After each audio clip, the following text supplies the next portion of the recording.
Hey guys, in this video, I'll show you how to get Deepl API key. Alright, let's begin. First, open any type of preferred browser on your PC and search for Deepl.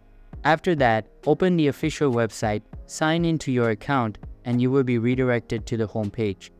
Here, you will see an overview of your account, including your translation history and any available features.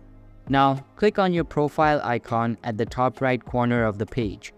From the drop-down menu, select the account feature. This will take you to a new page where you can manage your account settings. Once the web page loads up, look for the Accounts tab at the top. Click on it and then scroll down a little bit. You will see the API key tab located on the right side of the page. This is where you can find your unique API key.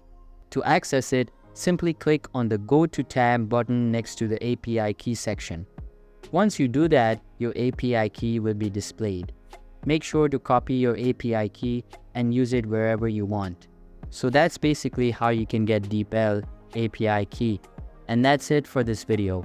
If you find this helpful, consider subscribing and giving this a big thumbs up. Thanks.